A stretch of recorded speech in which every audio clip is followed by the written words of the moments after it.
سلام بری ماهتون، چطورین بچه ها؟ عصرتون بخیر و برکت و سلامتی و پول. خلاصه قبل از هر چیز کانال تلگراممون رو داخل بایو گذاشتم، عضو بشین.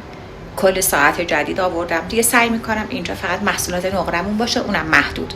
نقره ها رو با کلی تنوع ساعتامون. کانال آنلاین شاپ داریم، کیف و کفش و عطر و لوازم آرایش و کلی عینک خوشگل. کانال عینکمون داریم بدون استرس نت و نمیدونم پیج بپر و این داستانا. میدونین که این اینستاگرام خیلی منو اذیتم کرد.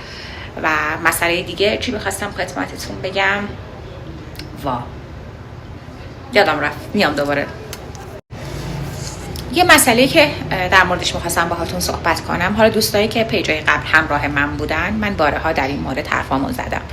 ببینید بچه‌ها، شده مشتری، حالا از دوستای صمیمیم بودن، نمیدونم نمیشناختمشون، فرقی نمیکنه. مشتری برای من تو هر جایگاهی قابل احترام هستن.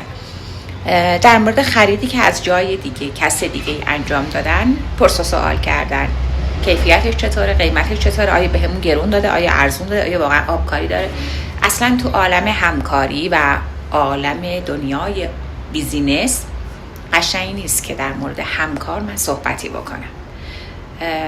شما از جای دیگه خریدتون رو کردین و واقعا من نه از کیفیت محصولشون خبر دارم، نه از آبکاری خبر دارم، نه اینکه تو چه مقطعی خریدشون رو انجام نشد. یه زمانی خرید کردن واقعا $، واسه ساعت ها و اون 3 نقره تو نهایت خودش بوده از نظر بالا بودن قیمت. بعد من چی بیام بگم الان رو قیمت روز الان به شما گرون دادن که خب این بی انصافیه.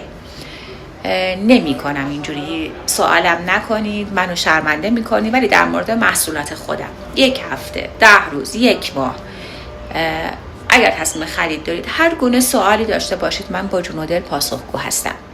در مورد محصولات خودم، قیمتش، کیفیتش، مزایای پس از فروشی که ما داریم